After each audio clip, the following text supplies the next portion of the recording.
Hello everyone, कैसे हैं आप सभी लोग। उम्मीद करता हूँ आप सभी ठीक होंगे और आपकी पढ़ाई बहुत ही अच्छी चल रही होगी। उसी के लिए ये क्लासेस मैं आप लोग को दे रहा हूँ। आज से हम स्टार्ट करने वाले हैं 61 important rules for SSC exams. SSC exams के लिए चाहे वो कोई भी हो, चाहे वो स्टेनो हो, चाहे वो सीजीएल हो, चाहे वो एमटीएस हो, चाहे वो सीएचएसएल हो, चाहे वो जीडी हो, चाहे वो सीपीओ हो, कोई भी हो, हर तरह के एग्ज़ाम के लिए एसएससी के आपको ये कुछ रूल्स 100% पता होने चाहिए। और इसके बाद आपसे एसएससी रेयर है कि पूछे, इसके बाद आपके रूल्स नहीं जाने वाले हैं, इतना आप समझ लीजिए। तो ये है आपका रूल नंबर 1 जो मैंने अभी लिख के रखा हुआ है। बहुत ही ज़्यादा क्वेश्चन इसके आ जाते हैं एग्ज़ाम्स में। आपको क्या करना है, आपको बस इन रूल को सीख लेना है और इनकी प्रैक्टिस करनी है विद एग्जाम्पल्स, राइट। और वो सब आपको यहाँ पे कराई जाएगी, ठीक है। जैसे everybody, everything, nobody, nothing, somebody, something, anybody, anything, ये जो होते हैं सब के सब सिंगुलर होते हैं।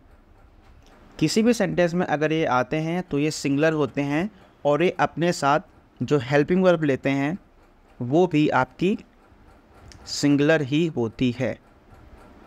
क्लियर है बात?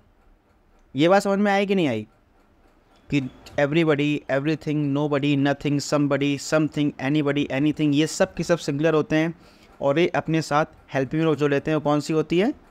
वो सिंगुलर होती हैं। फॉर एग्ज़ाम्पल, अगर मैं आपको एग्ज़ाम्पल दूँ, पहला जैसे लिखा हुआ है एवरीबडी इज़ और आर, ठीक। आपको बताना यहाँ पे कौन सा लगेगा। रेडी टू डू हिज और देयर वर्क। अब आपको बताना है कि यहाँ पे एवरीबडी लगा है तो इस वजह से यहाँ पे जो हेल्पिंग वर्ब है वो कौन सी लगेगी, प्लस जो ये आपको पॉजिटिव केस दिख रहा है वो कौन सा लगेगा, ये आपको यहाँ पे बताना है। देखिए, अगर एवरीबडी, एवरीथिंग, या जो जितने भी मैंने शब्द ऊपर लिखे हुए हैं ये अगर आपको किसी सेंटेंस में दिख जाए, सबसे पहली बात है ये अपने साथ लेंगे सिंगुलर हेल्पिंग वर्ब। बात क्लियर है यहाँ पे? ठीक। दूसरी बात, ये जो यहाँ पे पॉजिटिव केस लगा हुआ है, ठीक, ये जो यहाँ पे पॉजिटिव केस लगा हुआ है, आपको इसमें कंफ्यूज नहीं होना है कि आप इसमें देयर लगा कर के आ रहे हैं, गलत हो जाएगा। क्योंकि ये सब के सब जो वर्ड्स हैं ये सिंगुलर हैं, इसलिए अपने साथ हेल्पिंग वर्ब भी सिंगुलर ही लेते हैं और इनके साथ जो पॉजिटिव केस आएगा वो भी सिंगुलर ही होगा, यानी यहाँ पे देयर नहीं होगा, यहाँ पे हिज होगा। क्लियर है बात? और यहाँ पे आर आपका बिल्कुल रॉन्ग होगा। आगे बात समझ में क्लियर है? ओके रिपोर्ट है। ये बात आपको बहुत ही अच्छे से समझ लेनी है। क्लियर है बात? चलो नेक्स्ट एग्जाम्पल देखते हैं हम। इसमें आपको बताना है, फटाफट से देखते हैं। जैसे लिखा हुआ है anybody can do the work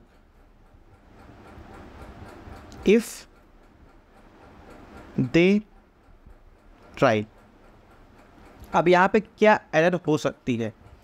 anybody लगा है तो यहाँ पे कैन लगा है, कोई दिक्कत नहीं। कैन तो किसी के भी साथ लग सकता है, चाहे वो सिंगुलर हो चाहे प्लूरल हो, कोई दिक्कत नहीं है। पर हमको ये पता होना चाहिए कि ये यहाँ पे आपका सिंगुलर है, हमको ये बात यहाँ पे पता होनी चाहिए। अब उसके अकॉर्डिंग हम आगे सेंटेंस में देखेंगे क्या बोल रहा है। Anybody can do the work if they try. अगर ये हमारा सिंगुलर है, अगर एनीबडी हमारा सिंगुलर है और हम कह रहे हैं कोई भी काम कर सकता है अगर वो ट्राई करे, तो हम इसी एनीबडी जो हमारा सब्जेक्ट है सिंगुलर है, इसी के हिसाब से हम बोल रहे हैं ना। तो यहाँ पे दे लगना सही है या गलत है? गलत है। देखिए क्या आएगा, यहाँ पे ही आएगा। इफ़ ही ट्राइज, क्योंकि यहाँ पे सिंगुलर पर्सन की बात कर रहे हैं, हम किसी ग्रुप की बात नहीं कर रहे हैं। ये बात आपको बहुत ही अच्छे से समझ लेनी है।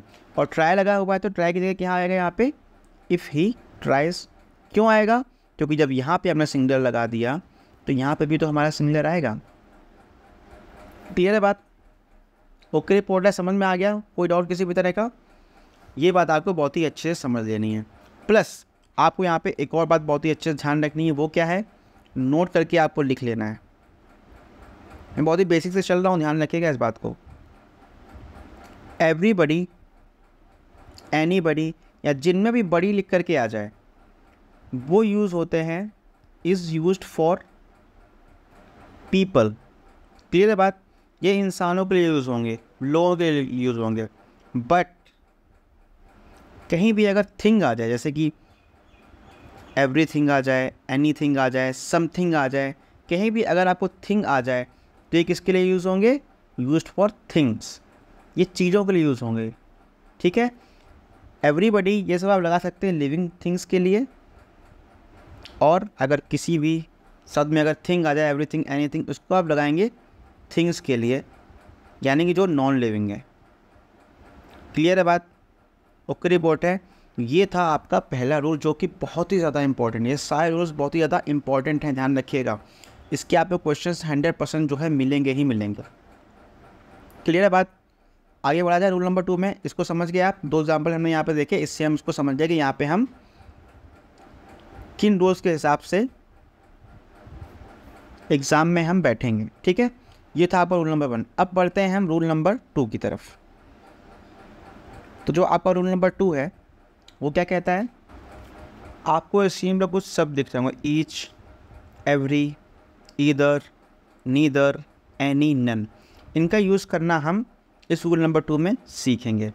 जैसे आपका जो ईच है और जो एवरी है, ईच एंड एवरी, ठीक है, इनको हम देखते हैं कैसे यूज़ होते हैं। ईच किन लोगों के लिए यूज़ होता है? यूज्ड एज, एक तो ये प्रोनाउन की तरह यूज़ होता है, ठीक है, और दूसरा ये यूज़ होता है एडजेक्टिव की तरह। और आपका जो एवरी होता है ये सिर्फ और सिर्फ एडजेक्टिव की तरह ही यूज़ होता है, ना कि प्रोनाउन की तरह। ये बात आपको बहुत ही अच्छे से ध्यान रख लेनी है। और इनके बाद अगर कुछ आता है तो वो क्या होता है? वो होता है नाउन। क्लियर है बात? ओके रिपोर्टर, ये बात अभी तक आप समझ गए। चलो एग्जाम्पल देखते हैं। जैसे आपसे क्वेश्चन में बोला गया, एक सेंटेंस बोला गया, ईच स्टूडेंट वॉज प्रेजेंट। अब बताइए यहाँ पे एडजेक्टिव क्या है, यहाँ पे नाउन क्या है? देखिए स्टूडेंट हमारा नाउन है, नाउन प्रोनाउन फाइन करता तो आपको आता ही होगा ना, मैं ये समझ के चल रहा हूँ, ठीक। और ईच जो है ये आपके यहाँ पे एडजेक्टिव की तरह काम कर रहा है, क्योंकि ईच एडजेक्टिव की तरह भी यूज़ हो सकता है और प्रोनाउन की तरह भी यूज़ हो सकता है, ठीक है। और एक बात आपको ध्यान रखनी है, एडजेक्टिव क्या करता है? एडजेक्टिव नाउन की विशेषता बताता है, ठीक है। एडजेक्टिव क्या करता है? नाउन की विशेषता बताता है, ठीक है। बहुत ही बेसिक चल रहा हूँ मैं, ध्यान रखिएगा इस बात को। ये सारी चीज़ें आपको पता होनी चाहिए ताकि आप एग्ज़ाम में बहुत ही अच्छे से क्वेश्चन को समझ पाएँ और कर पाएँ, ठीक है। ये तो हो गया आपका पहला एग्जाम्पल। चलो नेक्स्ट बढ़ते हैं। इसे लिखा हुआ है ईच ऑफ द स्टूडेंट्स, साथ में आप लोग नोट भी करते चलिएगा, PDF आपको मिल जाएगी, कोई डाउट नहीं है। बट अगर आपका पेन चलेगा तो आपका दिमाग उससे ज़्यादा तेज चलेगा, ठीक। Each of the students was present. अब यहाँ पे आ गया क्या? ये आपका आ गया प्रीपोजिशन, ये आ गया आपका क्या? प्रीपोजिशन। और ये तो यहाँ पे ये क्या होगा आपका? ये एज अ प्रोनाउन काम करेगा। क्लियर है बात? ओके रिपोर्ट है, बात समझ में आ गई। अगर प्रीपोजिशन आ जाए तो उसके पहले यहाँ पे ईच अगर लगा हुआ है, एवरी अगर लगा हुआ है, तो एज अ प्रोनाउन काम करेगा। क्लियर है बात? अगर यहाँ पे ईच लगा हुआ है, यहाँ पे एक और रूल ध्यान रखना है आपको, ईच ऑफ आ जाए, इसको लिखते चलिए, ईच ऑफ आ जाए, वन ऑफ आ जाए, अ सीरीज़ ऑफ आ जाए, ये मैंने आपको लास्ट क्लास में बताया था, अ सीरीज़ ऑफ आ जाए, ऐसा कुछ भी आ जाए तो उसके बाद जो नाउन आता है वो क्या आता है पता है किसी को? प्लूरल आता है। प्लस उसके बाद जो हेल्पिंग वर्ब आती है वो क्या आती है? वो सिंगुलर आती है, ठीक। बहुत ही इम्पॉर्टेंट है, आपने कोई भी एग्ज़ाम दिया होगा आपको 100% इस तरह के एरर्स तो मिली ही होंगी। ये जो कंफ्यूज कर देते हैं ना बच्चों को, ईच ऑफ लगा करके, एवरी ऑफ लगा करके, वन ऑफ लगा करके, अ सीरीज ऑफ लगा करके, ऐसे करके कंफ्यूज करते हैं। तो वहाँ पे आपको ध्यान रखना है कि नाउन जो आपका प्लूरल रहेगा आपको 1 बाय 1 चेक करना है, उसके बाद हेल्पिंग वर्ब आपकी यहाँ पे सिंगुलर रहेगी। ये तो होगा आपका यहाँ पे एक्स्ट्रा रूल, ठीक है। एक बात ध्यान रखिएगा, प्रीपोजिशन जो होती है, इसको नोट करके लिखिए। प्रीपोजिशन जो होती है, प्रीपोजिशन के पहले हमेशा आप गौर अगर फरमाएंगे तो सब्जेक्ट आता है। प्रीपोजिशन कभी भी अकेले नहीं आती है। क्लियर है बात? और सब्जेक्ट क्या हो सकते हैं? सब्जेक्ट सिर्फ दो हो सकते हैं। कौन कौन से हो सकते हैं? एक तो हो गया आपका नाउन और दूसरा हो गया आपका प्रोनाउन। यही दोनों आपके सब्जेक्ट हो सकते हैं, बाकी कोई नहीं हो सकता। ये बात भी आपको बहुत ही अच्छे से ध्यान रख लेनी है। ये सारी बातें आपको अभी तक किसी भी क्लास में बताई नहीं गई होंगी। मैं आपको बहुत ही अच्छे से समझाने की कोशिश कर रहा हूँ, कोई भी एरर आपकी रह ना जाए। क्लियर है बात? ये तो हमने एक यूज़ पढ़ लिया, नाउन का, प्रोनाउन का, एडजेक्टिव का, ईच का। ठीक है, अब हम पढ़ते हैं ईच एंड एवरी का यूज़ और कहाँ कहाँ होता है। जैसे बेसिक सी चीज़ है, आपको पता ही होगा, अगर आपने पहले तैयारी करी है तो, नहीं करी है कोई बात नहीं, मैं बता रहा हूँ आपको। जैसे second use of each and every, अभी हम ये सीखते हैं इनका और कहाँ कहाँ यूज़ होता है। जैसे अगर मैं आपसे बात करूं, आपसे पूछो ईच, ये कितने लोगों के लिए यूज़ होता है? एक लोगों के लिए, या फिर दो लोगों के लिए, या फिर दो से ज़्यादा के लिए? ये आपका यूज़ होता है यूज्ड फॉर टू और मोर देन टू। क्लियर है बात? टू और मोर देन टू। और जो एवरी यूज़ होता है आपका, वो किसके लिए यूज़ होता है? Used for only more than two. ठीक है, अगर दो से ज़्यादा है तभी आप एवरी लगाएंगे, अदरवाइज एवरी वहाँ पे गलत होगा। अगर दो हैं या फिर दो से ज़्यादा है तो वहाँ पे आप ईच लगा सकते हैं। बहुत ही बेसिक पॉइंट है ये, नहीं पता होता किसी को, इसलिए मैं यहाँ पे जोर दे रहा हूँ कि ईच लगेगा, दो लोगों के लिए भी लग जाएगा और दो से ज़्यादा के लिए भी लग जाएगा, बट जो एवरी है वो सिर्फ मोर देन टू के लिए लगेगा। क्लियर है बात? चलो एग्जाम्पल देखते हैं। जैसे अगर मैं एग्जाम्पल देखें यहाँ पे, पहला एग्जाम्पल देखते हैं हम यहाँ पे, साथ में लिखना, ईच गर्ल वॉज प्रेजेंट। यहाँ पे कितने लोगों की बात हो रही है? दो भी हो सकती है, दो से ज़्यादा भी हो सकती है। क्लियर है बात? और गर्ल हमारा क्या है? यहाँ पे नाउन है, और नाउन की विशेषता कौन बताता है? एडजेक्टिव। यानी ईच हमारा क्या है? यहाँ पे ईच हमारा एडजेक्टिव है। क्लियर है बात?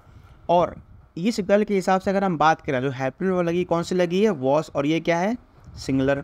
और ईच के साथ क्या आएगा? ईच और के साथ क्या आती है? हेल्पिंग वर्ब, ध्यान रखिएगा सिंगुलर आती है, इसको भी नोट डाउन कर लीजिए। क्लियर है बात? ईच के हिसाब से यहाँ पे हम लगाएंगे हेल्पिंग वर्ब, जो कि होगी हमारी सिंगुलर। ठीक है, अगर हम दूसरा एग्जांपल देखें, यहाँ पे बोल रहा है ईच, देखिए जो पहले रूल बताया था वो यहाँ पे आने वाला है, ईच ऑफ द गर्ल्स। ध्यान दीजिएगा, ये आ गई आपकी प्रीपोजिशन। क्या आ गई है? प्रीपोजिशन आ गई। ठीक है, उसके पहले ये नाउन क्या होगा आपका? ये क्या होगा? ईच, ये आपका हो जाएगा प्रोनाउन। क्यों? क्योंकि यहाँ पे ये आपको क्या दे रखा है? यहाँ पे नाउन आपको दे रखा है, और नाउन प्रोनाउन साथ में तो आ नहीं सकते। ठीक है, इसलिए यहाँ पे प्रीपोजिशन लगा हुआ है, ये रूल भी ध्यान रखिएगा। और यहाँ पे लगा है वॉज प्रेजेंट। क्या यहाँ पे वॉज ठीक है या नहीं? वॉज यहाँ पे बिल्कुल करेक्ट है, ये सिंगुलर ही होगा, क्योंकि जो रूल मैंने आपको ऊपर बताया है, मैंने आपको क्या रूल बताया? ध्यान से देखिएगा फिर से, each of, one of, a series of, most of, इस तरह की कोई भी चीज़ें अगर आती हैं तो नाउन लगता है, वो प्लूरल होता है। देखिए प्लूरल है गर्ल्स, प्लूरल है। ठीक है, उस पर जो हेल्पिंग वर्ब आती है वो क्या आती है? सिंगुलर आती है। देखिए सिंगुलर है यहाँ पे, सिंगुलर है। समझ गए बात को? मैं उम्मीद करता हूँ आप इसको बहुत ही अच्छे से समझ गए होंगे। ठीक है, क्लियर है बात? चलो अगला एग्जाम्पल हम देखते हैं। अगर एवरी लिखा हुआ है, एवरी गर्ल वॉज प्रेजेंट, तो आप बताइए यहाँ पे वॉज सही है या गलत? बिल्कुल सही है, क्योंकि ये रहा हमारा नाउन और ये रहा हमारा एडजेक्टिव। मैंने आपको ऊपर क्या बताया था? एवरी सिर्फ और सिर्फ एज एन एडजेक्टिव यूज़ हो सकता है, ना कि प्रोनाउन। बट जो ईच है आपका, वो प्रोनाउन की तरह यूज़ हो सकता है, यानी कि एवरी के बाद ऑफ आना थोड़ा सा मुश्किल है। एवरी के बाद ऑफ नहीं आ सकता है, इस बात को ये भी नोट कर लो बहुत ही अच्छे से, आपको एग्जाम में मिल जाएगा। Every of the girls, every of the boys, ऐसे करके एवरी ऑफ द मैन। अगर एवरी के बाद ऑफ आ गया वो सेंटेंस गलत है, आपको चेंज करके ईच ऑफ करना पड़ेगा। क्लियर है बात? ओके रिपोर्ट है, समझ गए बात को? ये बात आपको लिख लेनी है, इसको नोट डाउन कर लो, ठीक है। एवरी गर्ल वर्क प्रेजेंट बिल्कुल सही है, लेकिन अगर यहाँ पे आपको ये लिखा आ जाए कि every of the girls was present, अगर ये लिखा आ जाए यहाँ पे, तो आपको क्या करना है, आपको ध्यान रखना है ये हो गई हमारी प्रीपोजिशन, और एवरी हमारा सिर्फ और सिर्फ एज एन एग्जेक्टिव यूज़ हो सकता है। और प्रीपोजिशन के पहले क्या आएगा, या तो नाउन या तो प्रोनाउन, और ये हमारा प्रोनाउन तो है नहीं, ना नाउन है, और ये सिर्फ एडजेक्टिव है, और प्रीपोजिशन के पहले एडजेक्टिव आता है नहीं आता है। इसलिए यहाँ पे हम क्या करेंगे, इसको उठाकर क्या यूज़ करेंगे, यहाँ पे करेंगे हम ईच यूज़ करेंगे। ये हमारा एवरी गलत है। क्लियर है बात? ओके रिपोर्ट है, बात आ गई समझ में? चलो, उम्मीद करता हूँ आपको ये बात बहुत ही अच्छे समझ में आ गई जो मैंने आपको समझाई है। ठीक है, आगे बढ़ें। चलो, आपको एक और एग्जांपल देता हूँ, इसको आपको फटाफट बताना है। मैं आपको फिर 10 सेकंड का टाइम दूंगा इसके लिए। ऐसे लिखा हुआ है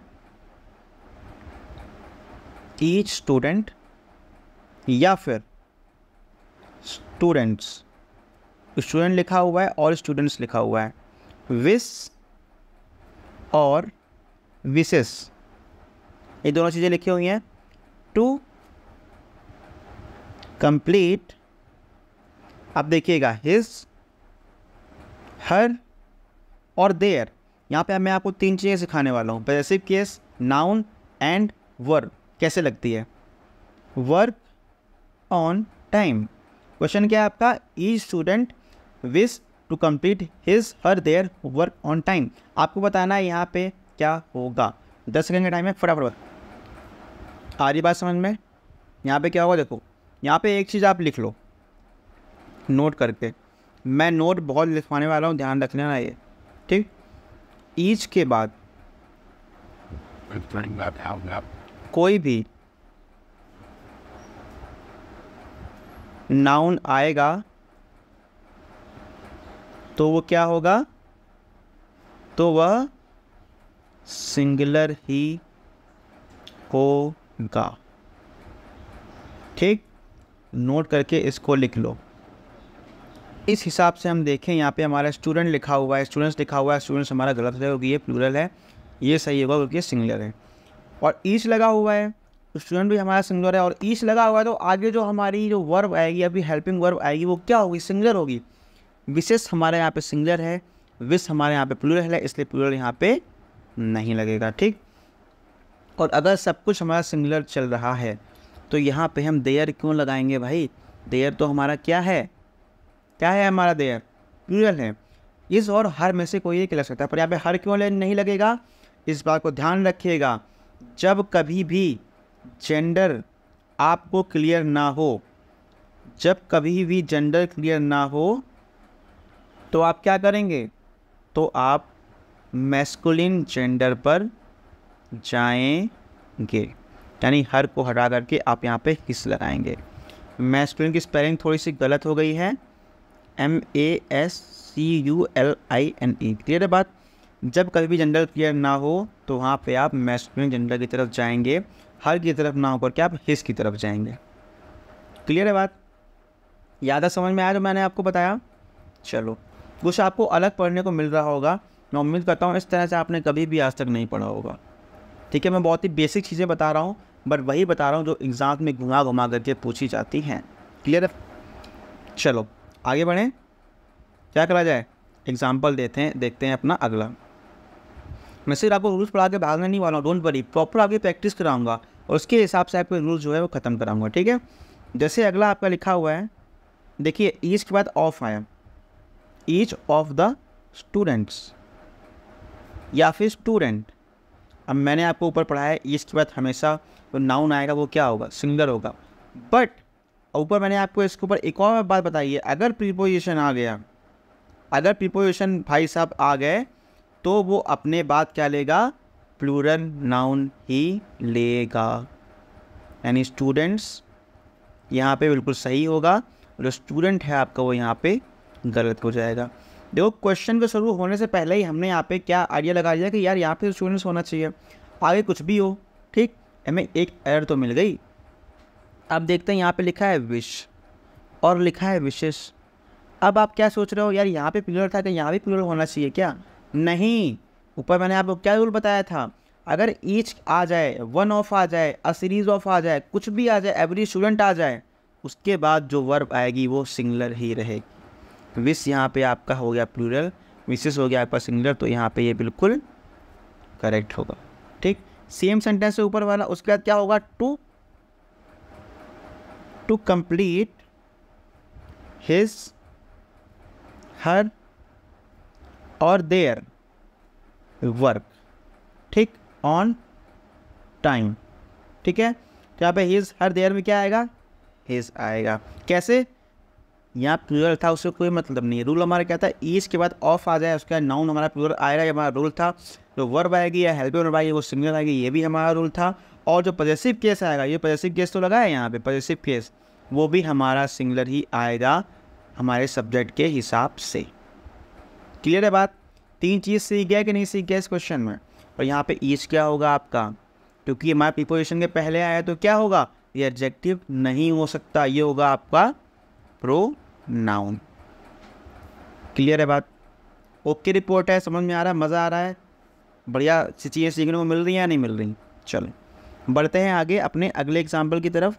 अगला एग्जाम्पल हमारा क्या है, चलो अब शुरू करते हैं थोड़े से एवरी के एग्जाम्पल। हमने ईच के तो काफ़ी पढ़ लिया। ऐसे लिखा हुआ है, एवरी क्लास इज़ या फिर आर, आपको बताना है क्या होगा, रेडी टू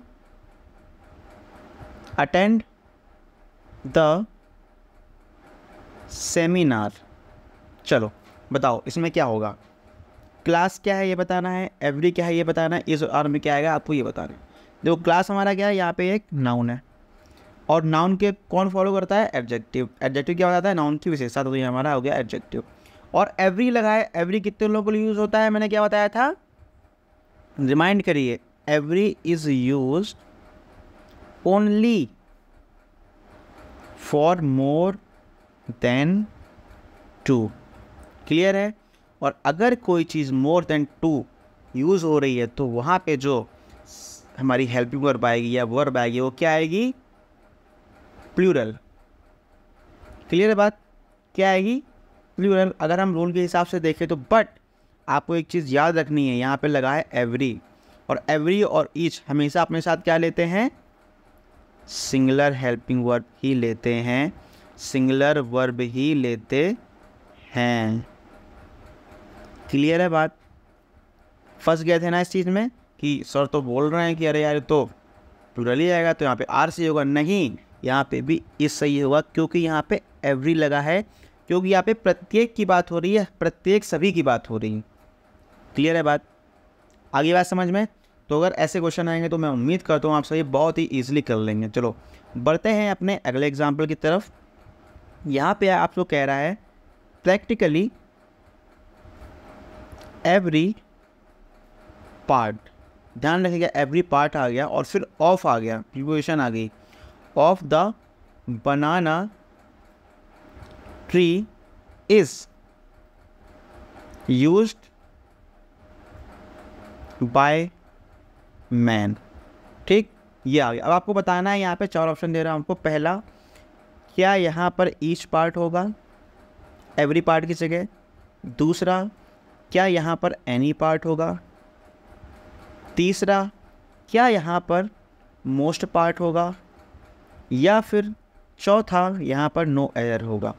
क्या ये सेंटेंस सही है ये आपको बताना है, गलत है आपको बताना है। एवरी लग गया, पार्ट लग गया, ऑफ भी आ गया, यहाँ पे बनाना भी आ गया, नाउन भी आ गया, प्रीपोजिशन भी आ गया। ठीक है, और हमारा ये जो एवरी है ये भाई साहब हमारे एडजेक्टिव भी आ गए, एवरी पार्ट। अब यहाँ पे हम क्या करें, ये तो सर ने रूल बताया ही नहीं यार। मैंने आपको क्या बताया था, एवरी के बाद तुरंत ऑफ नहीं आता है। रिमाइंड कराऊँ, ध्यान दिलाऊँ, देखो एवरी के बाद ऑफ नहीं आता है, ये बताया था मैंने, अगर एवरी के बाद ऑफ है तो ईच ऑफ लगाना पड़ेगा। बट अगर एवरी अपने बाद सीधा नाउन ले ले, अगर एवरी अपने बाद सीधा कोई कुछ भी प्रोनाउन ले ले, कुछ भी शब्द ले ले, तो वहाँ पे उसके बाद ऑफ लग सकता है। क्लियर है बात? तो यहाँ पे आप सेंटेंस को गलत नहीं कर सकते।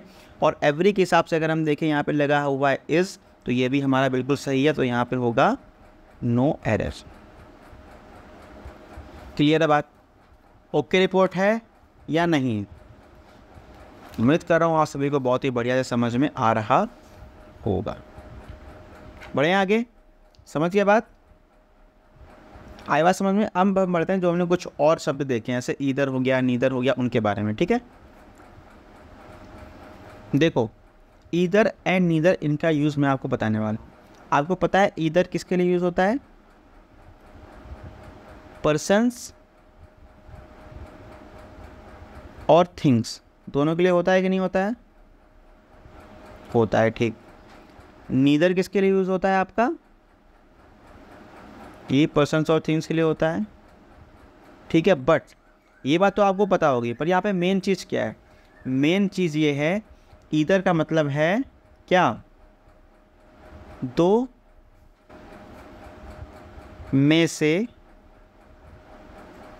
किसी एक की बात, ठीक है। यानी अगर हमने ईदर बोल दिया तो और भी लगाते हैं, क्या क्या कहते हैं हम? ईदर दिस और दैट, ईदर दिस और दैट, यानी या तो ये या तो वो। नीदर में क्या बात होती है? दो में से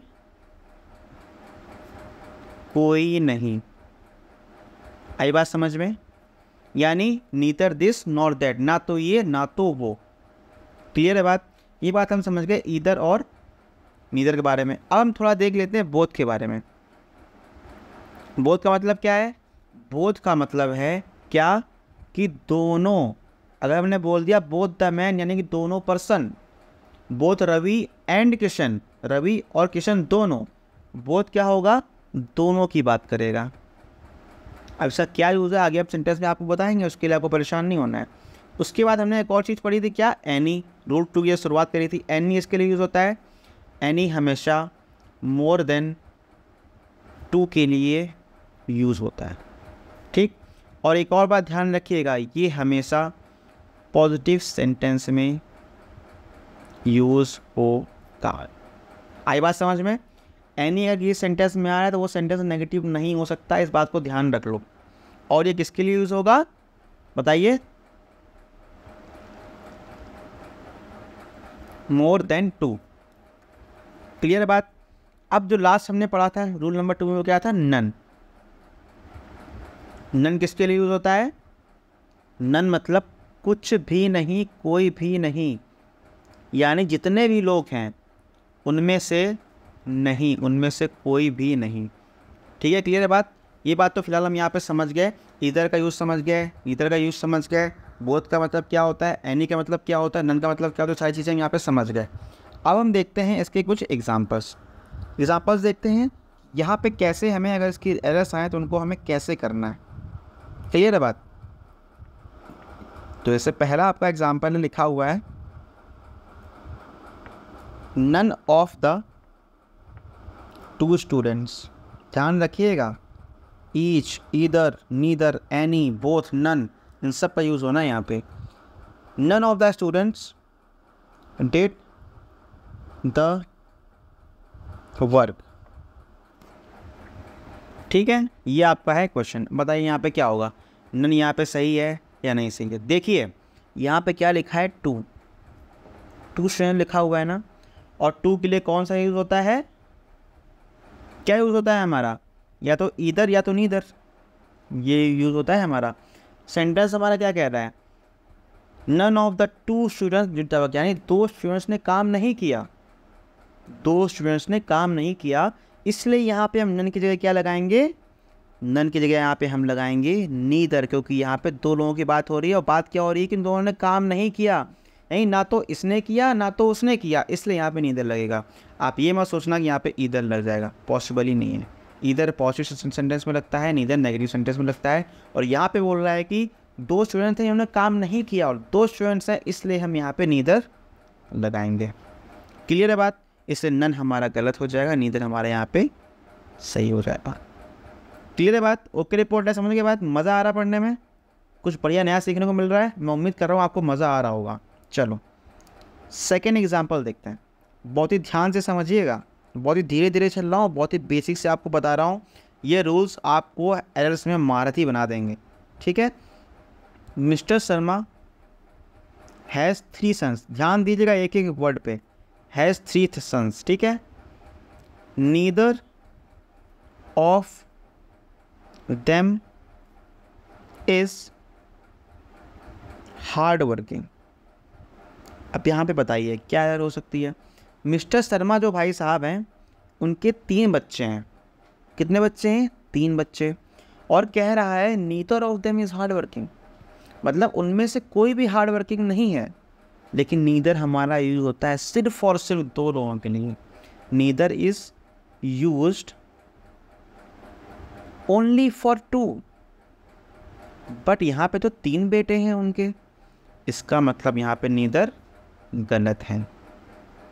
आई बात समझ में? तो यहाँ पे क्या यूज़ होगा? यहाँ पे यूज़ होगा हमारा नन, जो कि मोर देन 2 के लिए यूज़ होता है। क्लियर है बात? एरर समझ में आ गई? क्या एरर थी यहाँ पे? चलो आगे बढ़ते हैं नेक्स्ट एग्जाम्पल की तरफ। जैसे आपसे किसी क्वेश्चन में अगर ये बोल दें एनी ऑफ द 2 स्टूडेंट, ध्यान रखिए यहाँ पे 2 आ गया, और एनी क्या हमारा 2 के लिए यूज़ होता है, मोर देन 2 के लिए होता है। यहाँ पे एनी हमारा गलत हो जाएगा, ठीक। मैंने आपको पहले ही बता दिया। क्यों बताया मैंने आपको? ताकि आप क्वेश्चन जब पढ़ें, आप पढ़ के ही समझ में आ जाए यार यहाँ पे ये चीज़ तो गलत लग रही है। एक तो एनी लगा रहे हो, ऊपर से 2 स्टूडेंट्स बता रहे हो। जब एनी 2 के लिए लगता ही नहीं है, मोर देन 2 के लिए लगता है, तो यहाँ पे 2 तो गलत होगा ना हमारा, या फिर हमारा यहाँ पे एनी गलत होगा। तो हमारा सेंटेंस है कि any of the 2 students will complete the project. Clear है बात? Any of the 2 students will complete the project. तो 2 के लिए हम क्या यूज़ करते हैं? या तो ईदर यूज़ करते हैं, या तो नीदर यूज़ करते हैं, या तो बोथ यूज़ करते हैं। यही तो करते हैं, इन तीनों का क्वेश्चन यूज़ करते हैं। नीदर क्यों नहीं आएगा? क्योंकि ये सेंटेंस नेगेटिव नहीं है, ठीक। वो कह रहा है कि कोई भी 2 स्टूडेंट्स हैं वो अपना होमवर्क कंप्लीट कर लेंगे, प्रोजेक्ट कंप्लीट कर लेंगे, कोई भी हो सकता है, यानी कर रहे हैं ना, तो नीदर तो आ ही नहीं सकते यहाँ पे, ये गलत। क्लियर है बात? और यहाँ पे हो रही है बात 2 स्टूडेंट्स की, ठीक। और ये क्या कह रहा है? ये नहीं कह रहा है कि दोनों ही कर लेंगे, कह रहा है कि एनी ऑफ द 2 स्टूडेंट्स, यानी सेंटेंस की मीनिंग को भी समझो, यानी कोई ना कोई दोनों में से कोई ना कोई एक स्टूडेंट होगा जो प्रोजेक्ट को कंप्लीट कर लेगा, यानी या तो ये कर लेगा या तो वो कर लेगा, इसलिए यहाँ पे बोथ भी नहीं आएगा। तो यहाँ पे क्या आएगा आपका? एनी की जगह आपका क्या आएगा? आएगा यहाँ पे आपका ईदर। तो ईदर यहाँ पे आपका सही होगा, एनी यहाँ पे बिल्कुल गलत है। क्लियर है बात? ओके रिपोर्ट है, बात समझ गए? चलो अगला एग्जाम्पल करते हैं, फटाफट देखिएगा, बहुत ही अच्छे से बता रहा हूँ। नया आपका जो एग्जाम्पल है कह रहा है none of the pens, none of the pens is और आर वर्किंग। अब बताइए यहाँ पे इज होगा या आर होगा? देखते हैं आपका कॉमन सेंस कितना काम करता है। ये कह रहा है कोई पेन काम नहीं कर रहा है, कोई भी पेन जो है काम कर ही नहीं रहा है, नॉट वर्किंग। तो यहाँ पे इज होगा या आर होगा? सोचो, दिमाग लगाओ। हमें पता है नन 2 से ज़्यादा के लिए यूज़ होता है, और आप क्या सोच रहे हो? अगर 2 से ज़्यादा के लिए यूज़ होता है तो यहाँ पे तो आर आना चाहिए ना। नहीं भाई साहब, आर नहीं आना चाहिए। क्यों नहीं आना चाहिए? क्योंकि कोई भी पेन काम नहीं कर रहा है, इस वजह से। ये बात ये इम्पॉर्टेंट है, इसको नोट डाउन अच्छे से कर लेना। Black pen, blue pen, red pen जो भी हो उससे लिख लेना। अगर ये आया नन ऑफ द पेन्स, देखियो ऑफ आ गया तो ये प्लूरल आया है आपका, जो यहाँ पे नाउन है। ये बात आपको ध्यान रखनी है हमेशा से। अगर किसी में भी प्रीपोजिशन ऑफ आ जाए, उसके पहले नन लगा हो, एनी लगा हो, ईदर लगा हो, नीदर लगा हो, वन ऑफ वन लगा हो, अ सीरीज ऑफ लगा हो, कुछ भी लगा हो, तो उसका जो नाउन आती है वो प्लूरल ही आती है। इसको बिल्कुल लिख करके रख लो अच्छे से, ठीक है। अब अगर हम वही वाला लॉजिक लगाएं तो भी यहाँ पे सिंगुलर ही आएगी। बट यहाँ पे नन लगा हुआ है और आप कहोगे मोर देन 2 के लिए यूज़ होता है। नहीं भाई साहब, होता है मोर देन 2 के लिए, वो बात सच है, बट क्योंकि यहाँ पे कोई पेन हमारा काम नहीं कर रहा है और नन ऑफ द पेन्स लिखा हुआ है, अगर हम उस रूल को यहाँ पे लगाएंगे तो उसके हिसाब से यहाँ पे हमारी सिंगुलर हेल्पिंग वर्ब भी आएगी। तो आर यहाँ पे गलत होगा, इज़ हमारा बिल्कुल सही होगा। क्लियर है बात? ओके रिपोर्ट है, आगे बढ़े। चलो, ये रहा आपका अगला और last example of this rule. ठीक है, आपका ये रूल यहीं पे ख़त्म हो जाएगा। बाकी आप प्रैक्टिस करिएगा, नहीं आ रहा मुझे इंस्टाग्राम करिए, कोई प्रॉब्लम नहीं है। क्लियर है? Neither of them attended the function. यहाँ पे क्या आएगा बताइए? ये मैंने आपको दिया है क्वेश्चन टैग का question. Neither of them attended the function. Attended यहाँ पे क्या है? कोई बात नहीं, ठीक है। यहाँ से हम क्या देखेंगे कि क्वेश्चन टैग आएगा तो यहाँ पे हमारी जो हेल्पिंग वर्ब आएगी वो इसके हिसाब से आएगी। या अगर यहाँ पे अटेंडेड नहीं होता, यहाँ पे डिड अटेंड करते हैं हम, तो यहाँ पे हमारी जो हेल्पिंग वर्ब आएगी क्वेश्चन टैग में वो क्या आएगी? यहाँ पे डिड, क्योंकि हमारी अटेंडेड के हिसाब से आ रही है, क्योंकि ये हमारा पास्ट टेंस में, इसलिए यहाँ पे डिड आएगा। नीदर ऑफ देम लिखा हुआ है, इसलिए यहाँ पे क्या आएगा? यानी कि उन दोनों में से किसी ने भी नहीं किया। नीदर ऑफ देम, तो यहाँ पे क्या हो जाएगा? Did they. यहाँ पे डिड दे हो जाएगा। अगर आपने क्वेश्चन टैग पढ़ा होगा तो आप इसको बहुत ही अच्छे से समझ रहे हैं। क्वेश्चन टैग ही मैं आपको अलग से पढ़ाऊंगा, उसके लिए डोंट वरी, बहुत जल्दी जल्दी पढ़ाऊंगा। बस आपको ये चीज़ जो रूल्स हैं बहुत ही ज़्यादा इंपॉर्टेंट है, इसलिए मैं पहले फोकस इन पे कर रहा हूँ। क्लियर है बात? कुछ चैप्टर्स में आपको पढ़ाऊँगा, उसके बाद मैं इन रूल्स पर ज़्यादा फोकस करूँगी। अगर आपने ये सीख लिए तो फिर मुश्किल ही है कि आप ग्रामर में किसी भी एरर में या किसी भी क्वेश्चन में कहीं भी आप फंसोगे। क्लियर है बात? तो ये था आपका रूल नंबर 2। उम्मीद करता हूँ आपको पसंद आया होगा। समझ में आया कि नहीं आया? चलो बढ़ते हैं आगे अपने अगले रूल की तरफ। बट उसके पहले मैं कुछ इंपॉर्टेंट चीज़ें आपको बताना चाहता हूँ, ध्यान से सुनिएगा और देखिएगा। ये भी इंग्लिश का ही है, मैं अलग से कुछ नहीं बता रहा, ठीक? ये भी इंग्लिश का ही है। देख, जैसे ये सेंटेंस आपका लिखा हुआ है, ठीक है? क्या लिखा हुआ है? Nothing but some books was और वर अवेलेबल। यहाँ पे वॉज और वर में क्या लगेगा आपको ये बताना है। सम बुक्स यहाँ पे ठीक है कि नहीं ठीक है ये बताना है। नथिंग ठीक है कि नहीं ठीक है आपको ये बताना है। कैसे होगा? देखो, नथिंग हमारा क्या है? सिंगुलर है या नहीं है? जो हमने पहले रूल में पढ़ा था कि नहीं पढ़ा था? Nothing, nobody, everything, everybody, somebody, something, anybody, anything, ये सब क्या होते हैं?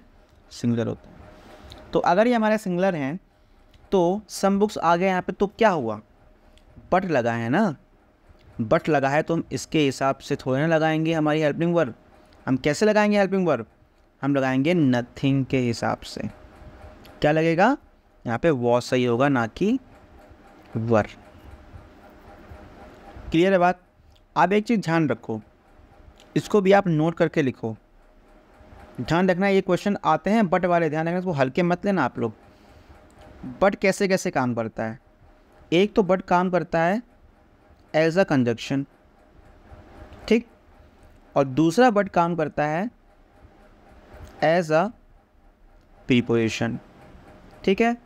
अगर वो एज अ प्रीपोजिशन काम कर रहा है तो उस सेंटेंस में बट का मतलब होगा एक्सेप्ट, यानी के बजाय, किसी चीज़ के बजाय, ठीक?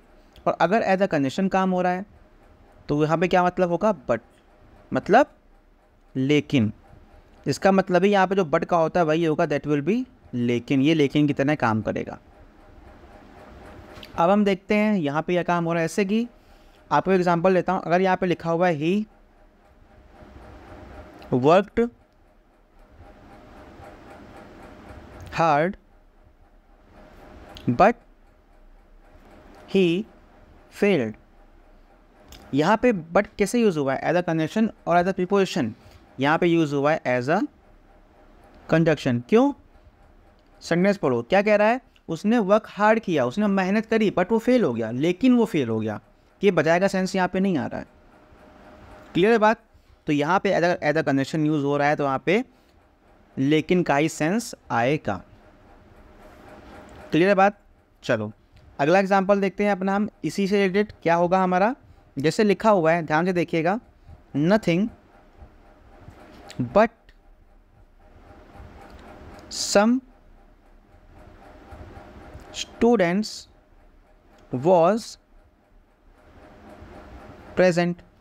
अच्छा, अब आप बताओ, नथिंग में लगा हुआ है थिंग, तो थिंग जो है मैंने आपको क्या बताया, ये यूज़ होती है नॉन लिविंग थिंग्स के लिए, बताया था।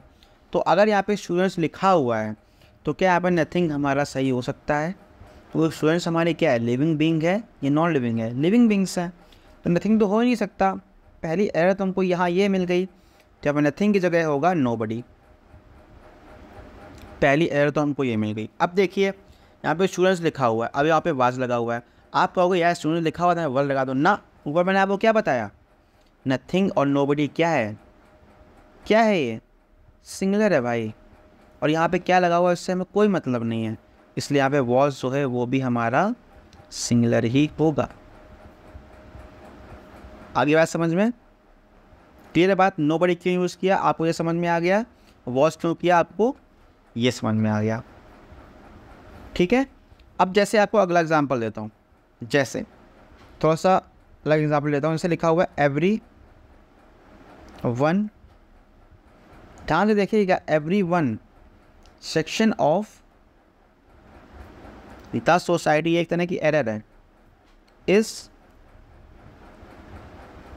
Feeling the pinch of rising prices and corruptions, जो कि हमारे देश में इस समय चल रहा है। जानते ही होंगे आप लोग, तो जानते ही होंगे महंगाई कितनी बढ़ रही है, करप्शन कितना हो रहा है, सब जानते ही होंगे। चलो यहाँ पे लिखा हुआ है एवरी वन सेक्शन, आप बताइए यहाँ पे सही है या नहीं सही है? मैंने आपको क्या बताया था, एवरी के बाद ऑफ आया तो वो गलत है, बट एवरी वन या एवरी के बाद कुछ भी एक्स्ट्रा आ गया तो वहाँ पे वो चीज़ वहाँ पे सही हो जाती है, ठीक।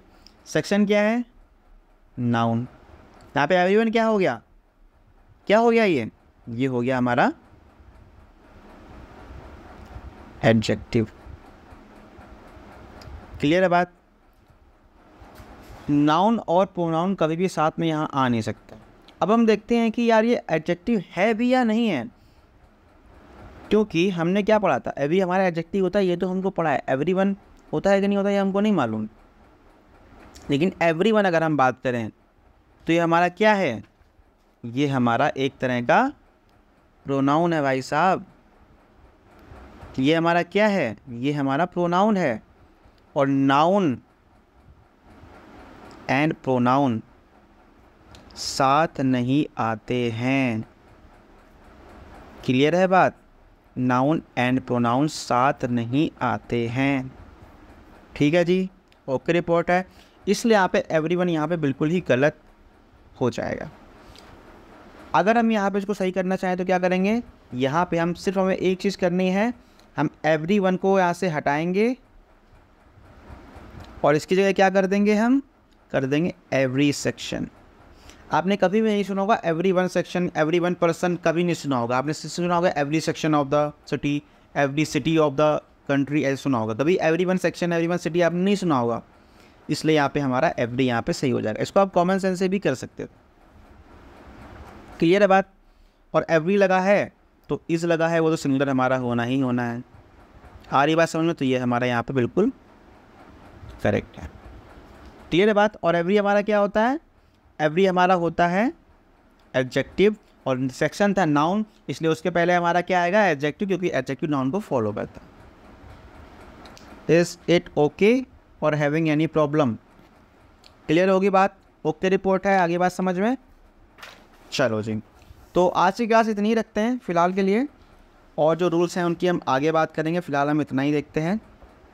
आई होप आपको क्लास पसंद आई होगी। क्लास पसंद आई हो तो जो कोई भी क्लासेस लेना चाहता हो उनको आप ये वीडियो शेयर कर सकते हो। क्लियर बात? और मैं आपको अपनी इंस्टाग्राम आई डी दे देता हूँ, कोई भी क्वेश्चन हो मेरे से पूछो। इंस्टाग्राम आई डी है मेरी IM_Vishal107। This is my Instagram ID। Clear है बात? और टेलीग्राम ग्रुप का लिंक है, वो आपको कहाँ मिलेगा, वो आपको मिलेगा डिस्क्रिप्शन में। क्लियर है बात? डिस्क्रिप्शन में क्लिक करिएगा, आपको मिल जाएगा टेलीग्राम ग्रुप का लिंक, आप वो भी ज्वाइन कर सकते हो। और इस आईडी पे ही मैसेज कर सकते हो कोई भी क्वेश्चन हो तो। ये बात, चलिए मिलते हैं नेक्स्ट टाइम में, तब के लिए बाय बाय, टेक केयर।